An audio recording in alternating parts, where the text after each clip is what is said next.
사람들의 삶에 있어서 많은 부분들 돈을 움켜쥐는 그러한 삶을 살아갑니다. 그 이유는 불안하기 때문입니다. 생존에 대한 두려움과 불확실한 미래에 대한 불안 때문에 이런 행동을 하게 됩니다. 심리학자인 아브라함 매슬로우라는 분이 욕구 계층 이론이라는 것을 세웠습니다. 인간의 생리적인 욕구, 안전 욕구가 충족되지 않으면 그 더 높은 차원의 사랑이라든지 어떤 자아 실현 이런 부분들을 추구하기가 어렵다라고 하는 것이죠. 그래서 우리가 흔히 생각할 때 돈이라고 하는 것이 안전한 집이고, 그리고 돈은 음식이며, 돈은 여러 가지 꼭 필요한 것을 구입하게 하는 것이 됩니다. 그래서 돈을 쌓아두는 것을 안정과 동일시하게 되는 거예요. 2023년 미국의 심리학회에서 이런 연구 결과를 발표했습니다. 재정적인 불안이 현대인의 스트레스 요구 중에서 첫 번째가 되는 거예요. 약 65% 사람들이 돈 부족에 대한 두려움 때문에 과도하게 저축을 한다든지 소비를 억제한다든지 그렇게 한다는 것이죠. 그래서 돈을 움켜쥐는 이유가 불안과 두려움 때문이라는 것이죠. 언제 어떻게 될지 모르는 그런 불안 때문에 이런 행동을 한다라고 하는 거예요. 그런가 하면 이런 것이 아니면 어렸을 때 너무 가난하게 살아서 평생 소유하는 데 달려가게 되는 경우도 있습니다. 부족함 속에서 자랐기 때문에 더 많이 가지려는 마음, 그리고 돈을 통하여서 세상을 통제하려는 욕구, 그리고 남들보다 더 가지고 있다는 것을 과시하고 그런 가운데에서 우월감을 드러내고 싶어하는 심리적인 이유가 있습니다. 아무리 부자라 할지라도 마음이 넉넉하지 못하면 물질적인 그러한 불안 속에서 매여서 살게 됩니다. 오늘 본문의 말씀 가운데 보면 이런 경제적 여유가 전혀 없음에도 불구하고 불안해하지 않는 한 여인이 있습니다. 보잘것없는 두렙돈이라고 하는 최소 단위의 그러한 동전을 헌금하면서도 그 마음에 넉넉함이 묻어나오는 여인의 모습이 여기에 있습니다. 세상적인 모습으로는 초라하지만 주님은 이 여인이 그 어떤 부자보다 넉넉하고 부유하다라는 평가를 내리십니다. 자, 오늘 이 여인의 헌금이 두려움이나 결핍이나 어떤 통제가 아닌, 자기 과시도 아닌 하나님을 향한 넉넉하고 풍요로운 그러한 마음 속에서 나온 행동이기 때문에 그렇습니다. 진정한 부유함이 무엇인지를 보여주는 말씀이다, 이렇게 볼 수 있겠습니다. 이 여인을 이렇게 정의합니다. 가난한 과부. 가난이라고 하는 것은 경제적 고통이 따른다라고 하는 것이죠. 과부라고 하는 것은 자신을 지켜줄 수 있는 남편이 없다라는 거예요. 그것은 사회적인 소외계층, 사회적 약자다, 이렇게 볼 수 있겠습니다. 그래서 이 여인이 가지고 있는 고통이라고 하면 경제적으로, 정신적으로 고통을 받는 이중적 고통이 이 여인에게 있었을 것입니다. 그럼에도 불구하고 주님께서는 이 여인을 칭찬하고 이 여인의 경제관념에 있어서도 본이 되는 여인이다 라고 칭찬을 하고 계셨습니다. 이 예수님의 이 모습 속에서 우리는 좀 당황스럽고 의아한 모습을 보게 됩니다. 헌금함에 마주 앉아 계신 분이 주님이셨어요. 그래서 부자들은 어떻게 헌금하나? 가난한 사람은 어떻게 헌금하나? 거기서 하나하나 헌금하는 모습을 보셨거든요. 만일 오늘날 이런 부분을 예수님께서 하신다면 우리도 좀 놀라겠죠? 마가복음 12장 41절에 보면 똑같은 상황의 말씀인데 약간 다르게 기록되어져 있습니다. 예수께서 헌금함을 대하여 앉으사 우리가 어떻게 헌금함에 돈 넣는 것을 보실세. 여기서 보실세, 이 말은 그냥 힐끗 지나가면서 보셨다는 것이 아니라 계속해서 주목해서 보셨다라는 말씀이에요.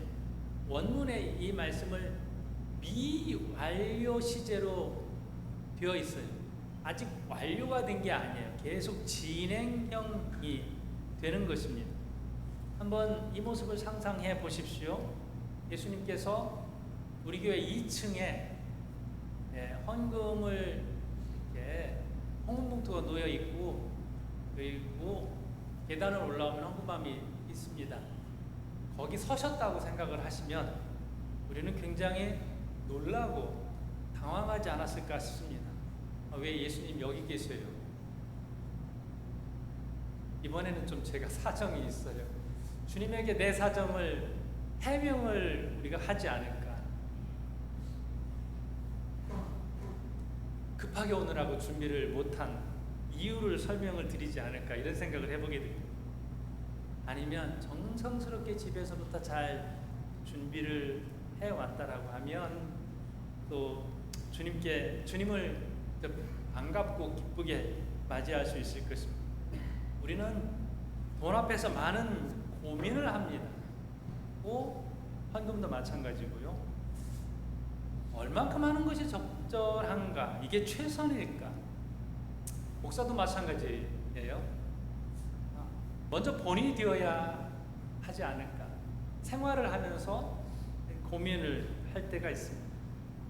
근데 그 고민 자체는 우리가 나쁘다고 할 수 없겠죠. 고민한다라고 하는 것은 최선을 다하고 싶은 마음이 그 안에 있기 때문에 그렇습니다. 그리고 이것이 하나님께 드려지는 것이기 때문에 하나님과 나 사이의 관계를 진지하게 생각한다는 증거이기도 합니다. 우리 삶에 이런 고민이 있습니다. 저는 요즘 들어서 그런 고민이 더 많아졌습니다. 왜냐하면 아는 분들이 우리의 자녀도 결혼을 시켰기 때문에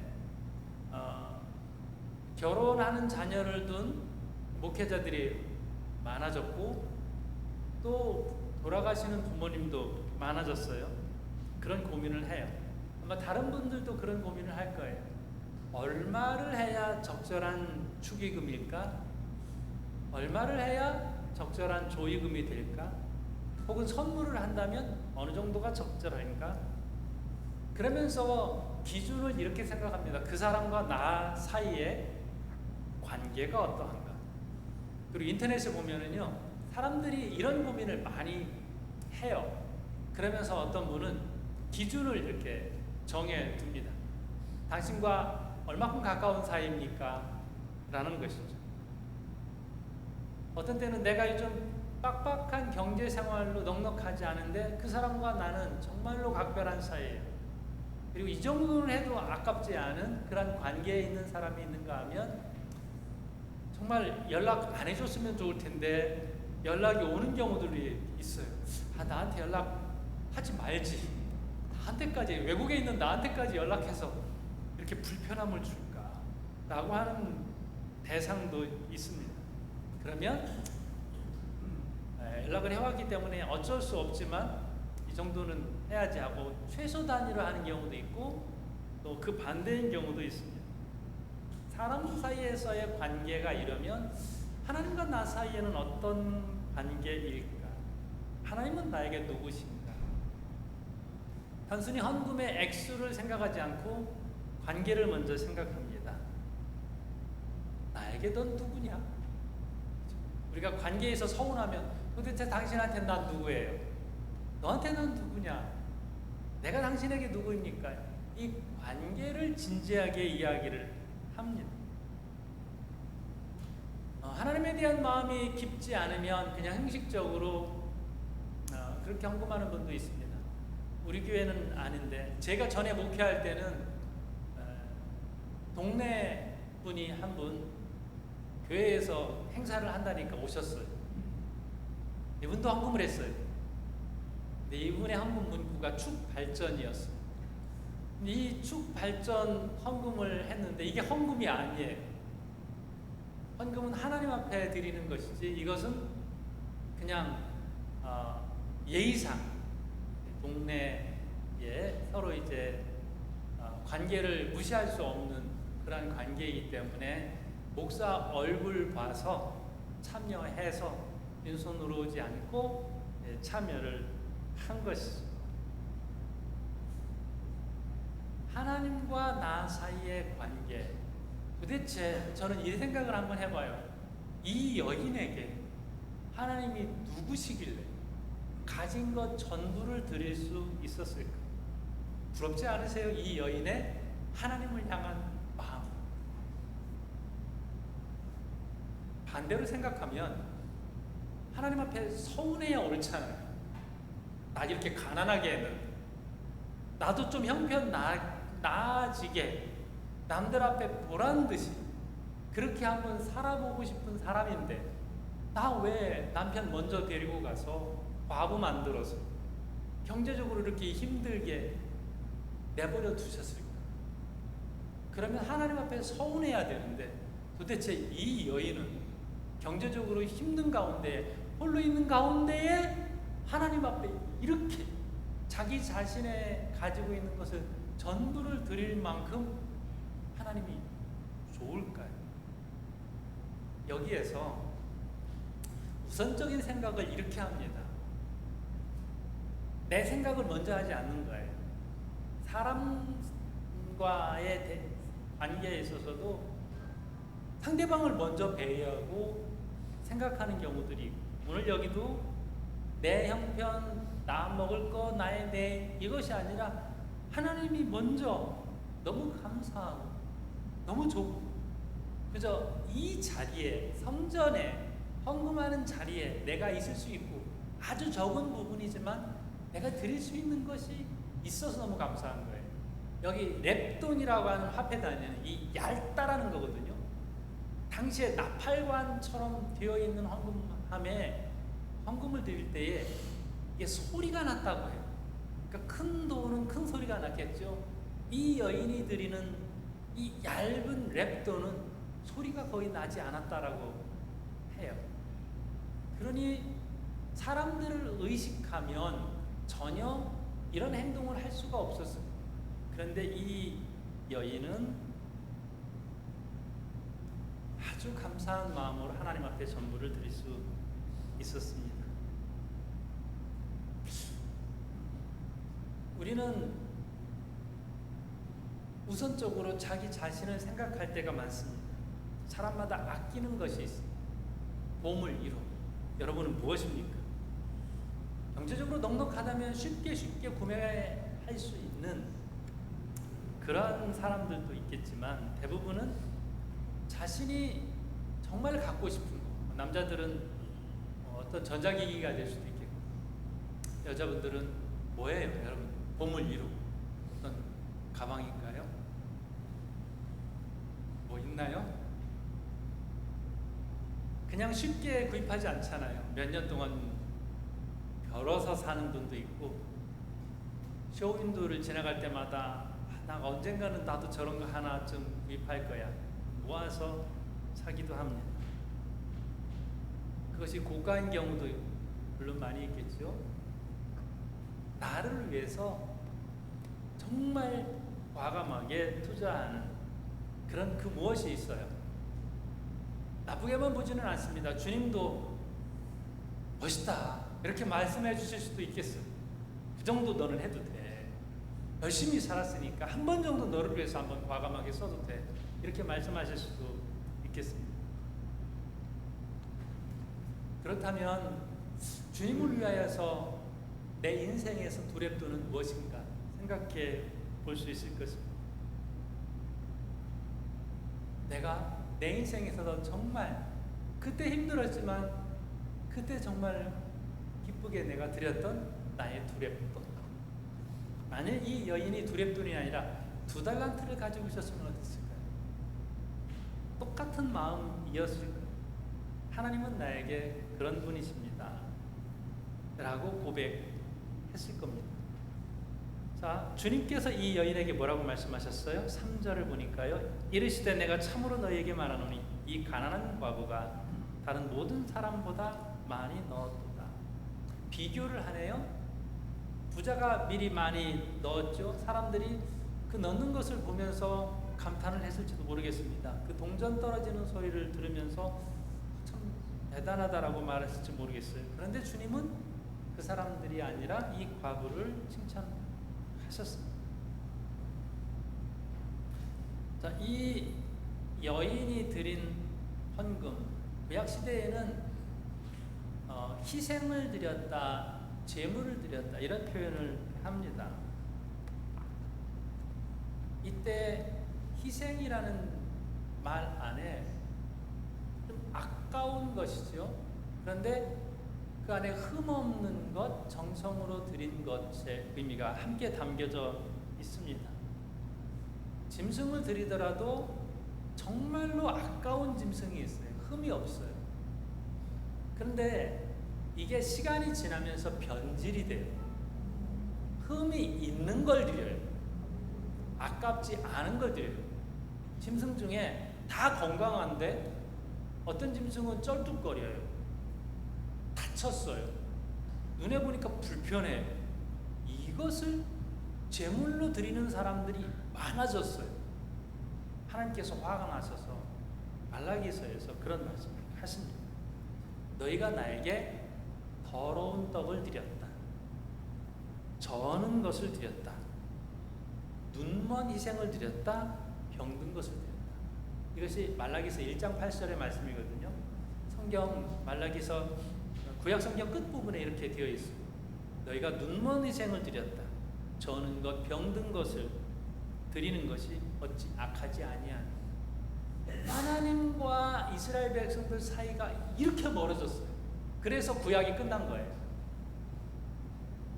하나님은 내가 정성스럽게 흠이 없는 것으로 드릴 수 있는 분이 아니라 그냥 형식적으로 내가 가지고 있기 귀찮고 불편한 것을 드려도 되는 분이고, 그렇게 하나님을 소홀히 여겼던 때가 바로 이 말라기 시대였습니다.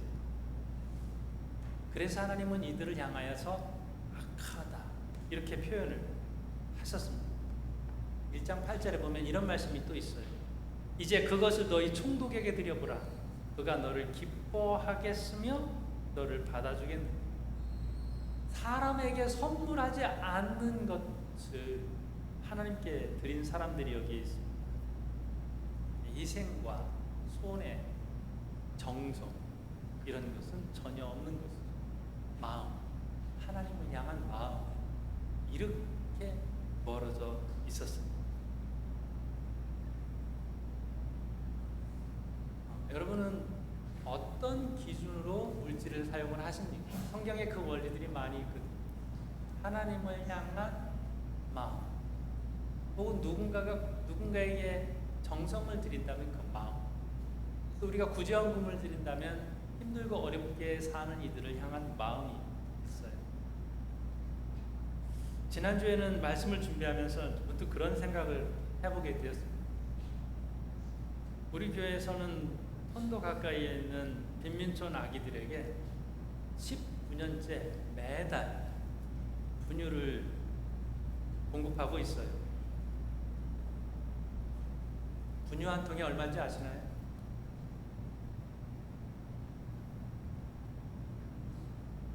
650페소쯤 합니다. 어제도 마트에 가서 분유 한 통이 얼마인가 봤더니 싸지 않더라고요. 이렇게 뭘 패키지로 이렇게 묶여 있는 것이 3,000페소도 넘고, 저희가 네슬레의 저렴한 분유를 찾아서, 또 아주 저렴하게 구입할 수 있는 루트를 찾아서 이렇게 분유를 준비합니다. 650페소짜리 분유 한 통을 사면 생후 1년 된 아기가 보름을 먹을 수 있어요. 그러면 이 금액은 우리는 어떻게 사용을 해요? 한 끼 식사비 정도 돼요. 요즘 물가 올라서요. 어떤 식당에서는 한 끼 값도 되지가 않아요. 그러면 우리가 먹을 수 있는 한 끼 식사값으로 빈민촌 아기는 보름을 먹을 수 있어요. 우리가 전량을 다 공급하진 않아요. 절반 정도, 한 아기의 절반 정도 영양을 책임진다 하는 마음이에요. 그런데 19년째 이어오면서 처음에는 넉넉하게 채워져서 더 많은 분유를 구입을 했었는데 지금은 조금 줄었어요. 오랫동안 이 사역을 해오면서 20년 가까이 하면서 매달 쉬지 않으면서 좀 무뎌진 것 같아요. 헌금하는 우리의 마음도 그렇고요. 또 급하게 써야 될 부분도 생기겠죠. 그런데 여전히 우리가 쉬지 않고 지금까지 달려올 수 있는 것은 끊임없이 헌금하시는 분들이 계시기 때문이고, 또 동전을 모아주시는 분도 계세요. 지난주 제가 칼럼에도 실었듯이 동전 모으는 것으로 9통의 분유를 구입을 했습니다. 마음이거든요. 상대방, 아기를 생각하는 마음이 있는 분들이 지금까지 쉬지 않고 정성을 모아주시고 계세요. 그리고 이것은 하나님을 향한 마음이기도 합니다. 내 중심이냐 상대방을 생각하느냐라고 하는 거거든요. 우리가 살아가는 방식도 여기가 굉장히 중요합니다. 나를 위해서냐 상대방을 위해서냐, 나를 위해서냐 하나님을 위해서냐. 이 여인에게 미래가 어때요? 이것이 주님은 전부라고 했어요. 이 여인이 가지고 있는 전부라고 그랬어요. 그러면 내일은 무엇을 먹을 것이냐? 계산도 안 하냐? 지금 두 랩돈이라고 하면 하나 떼놓을 수 있잖아요. 그렇게 생각하지 않습니다. 내일은 하나님께 맡기는 확신이 이 여인에게 있었습니다. 그럼 그 다음은 이 여인이 굶어서 잘못됐나요? 여전히 하나님께서 그 미래를 책임져 주셨을 것입니다. 다음을 하나님께 맡긴다. 얼마나 멋있어요.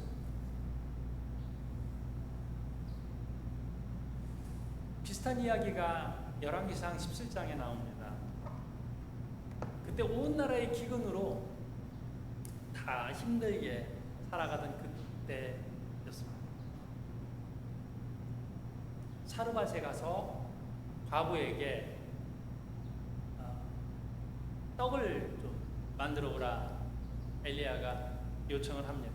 근데 이 여인에게는 아들과 함께 먹고 죽으려고 하는 최소한의 밀가루만 남아 있었지.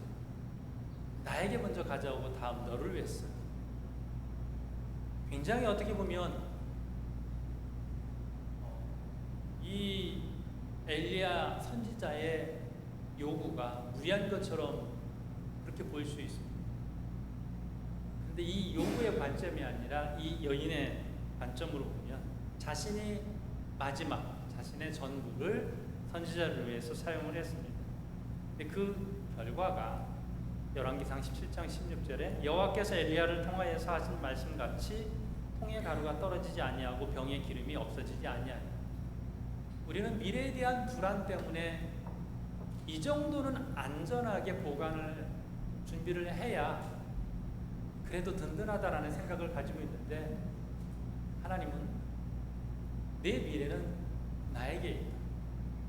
너는 끊임없이 나와 함께 있을 것이고 나의 보호를 받을 것이다 라고 하는 분명한 말씀을 우리에게 주십니다. 이 여인에게 있는 이 담대함, 여유. 어떤 사람은 많이 가지고 있어도 그 물질에 매여서 감옥 생활을 하는 이들이 있어요. 내내 불안해요. 있어도 불안해요. 적어지면 더 불안해요. 그런데 하나님에 대한 분명한 확신과 신뢰를 가지고 있으면 있어도 감사하고 없어도 염려가 되지 않습니다.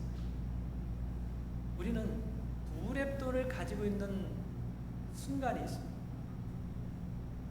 때로는 내 계획보다 하나님의 뜻을 선택해야 하는 순간, 내 형편보다 하나님과의 관계를 우선시해야 되는 순간, 하나님, 저는 이것보다 하나님이 더 소중합니다. 과감하게 고백하는 순간이 있습니다. 그때 우리의 믿음의 진정성을 보여줘야 되는 그때가 있습니다. 그때 우리는 신앙 고백을 하는 것이죠. 하나님 나의 전부가 되십니다. 그 어떤 것보다 하나님 나에게 소중합니다라고 고백하는 순간입니다.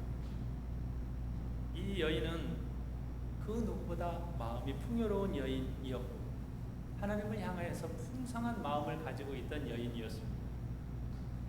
저 여러분이 이 시대를 살아가면서 너무 계산하고 너무 두려워하고 그렇게 세상적인 가치관에 매여 있는 것이 아니라 온전히 하나님을 향하여서 전체를 드릴 수 있는, 하나님 나의 전부이십니다라고 고백할 수 있는 이러한 풍성한 마음으로 나아갈 수 있기를 주님의 이름으로 축복합니다. 기도하겠습니다.